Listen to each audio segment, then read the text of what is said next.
Allama Muhammad Iqbal 1877–1938. Sir Muhammad Iqbal, also known as Allama Iqbal, was a philosopher, poet and politician in British India who was born on 9 November 1877 and died on 21 April 1938. He is considered one of the most important figures in Urdu literature, with literary work in both Urdu and Persian languages. He was also called as Muslim philosophical thinker of modern times. Iqbal is known as shayari, meaning poet of the East. He is also called Mufakir-e-Pakistan, the inceptor of Pakistan, and Hakim-ul-Ummat, the sage of the Ummah. In Iran and Afghanistan he is famous as Iqbal-e-Lahori or Iqbal of Lahore, and he is most appreciated for his Persian work. Pakistan government had recognized him as its national poet. He has different literary and narrative works. His first poetry book, Asrar-e-Khudi, appeared in the Persian language in 1915, and other books of poetry include Rumuz-i-Bekhudi, Qayam-i-Mashriq and Zabur-i-Ajam. Amongst these his best-known Urdu works are Bang-i-Dara, Bal-i-Jibril, Zarb-i-Kalim and a part of Armagan-e-Hiyaz and also Pa-che-Bayad Card. He had series of lectures in different educational institutions that were later on published by Oxford Presses, The Reconstruction of Islamic Religious Thoughts in Islam. Iqbal was influenced by the teachings of Sir Thomas Arnold, his philosophy teacher at Government College Lahore. Arnold's teachings determined Iqbal to pursue higher education in West. In 1905, he traveled to England for his higher education. Iqbal qualified for a scholarship from Trinity College in Cambridge and obtained Bachelor of Arts in 1906, and in the same year he was called to the bar as a barrister from Lincoln's Inn. In 1907, Iqbal moved to Germany to study doctorate and earned PhD degree from the Ludwig Maximilian University, Munich in 1908. Working under the guidance of Friedrich Hamel, Iqbal published his doctoral thesis in 1908 entitled, The Development of Metaphysics in Persia. During his study in Europe, Iqbal began to write poetry in Persian. He prioritized it because he believed he had found an easy way to express his thoughts. He would write continuously in Persian throughout his life. Iqbal, after completing his Master of Arts degree in 1899, initiated his career as a reader of Arabic at Oriental College and shortly was selected as a junior professor of philosophy at Government College Lahore, where he had also been a student. Iqbal worked there until he left for England in 1905. In 1908, Iqbal returned from England and joined again the same college as a professor of philosophy and English literature. At the same period Iqbal began practicing law at Chief Court Lahore, but soon Iqbal quit law practice, and devoted himself in literary works and became an active member of Anjuman-e-Himayat-e-Islam. In 1919, he became the General Secretary of the same organization.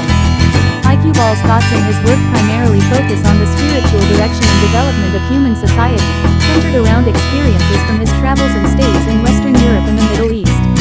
He was profoundly influenced by Western philosophers such as Friedrich Nietzsche, Henri Bergson and Goethe. The poetry and philosophy of Maulana Rumi bore the deepest influence on Iqbal's mind. Deeply grounded in religion since childhood, Iqbal began intensely concentrating on the study of Islam, the culture and history of Islamic civilization and its political future, while embracing Rumi as his guide. Iqbal had a great role in Muslim political movement. Iqbal had remained active in the Muslim League. He did not support Indian involvement in World War I, as well as the Khilafat movement, and remained in close touch with Muslim political leaders such as Maulana Muhammad Ali and Muhammad Ali Jinnah. He was a critic of the mainstream Indian National Congress, which he regarded as dominated by Hindus, and was disappointed with the lead when during the 1920s, it was absorbed in factional divides between the pro-British group led by Sir Muhammad Shafi and the centrist group led by Jinnah. Ideologically separated from Congress Muslim leaders, Iqbal had also been disillusioned with the politicians of the Muslim League owing to the factional conflict that plagued the League in the 1920s. Discontent with factional leaders like Sir Muhammad Shafi and Sir Faisal-ur-Rahman, Iqbal came to believe that only Muhammad Ali Jinnah was a political leader capable of preserving this unity and fulfilling the League's objectives on Muslim political empowerment. Building a strong, personal correspondence with Jinnah, Iqbal was an influential force in convincing Jinnah to end his self-imposed exile in London, return to India and take charge of the League. Iqbal firmly believed that Jinnah was the only leader capable of drawing Indian Muslims to the League and maintaining party unity before the British and the Congress. In his presidential address on December 29, 1930, Iqbal outlined a vision of an independent state for Muslim-majority provinces in northwestern India.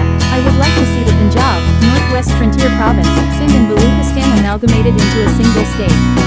self-government within the British Empire, or without the British Empire, the formation of a consolidated Northwest Indian Muslim state appears to me to be, at least of Northwest India. Iqbal was the first patron of the historical, political, religious, cultural journal of Muslims of British India. This journal played an important part in the Pakistan movement. The name of this journal is the Journal Islam.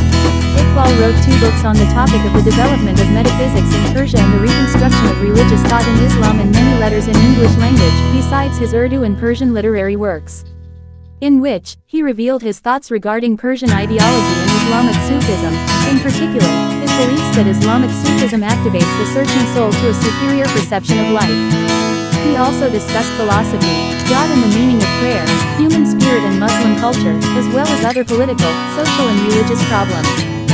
Iqbal's views on the Western world were applauded by men including United States Supreme Court Associate Justice William O.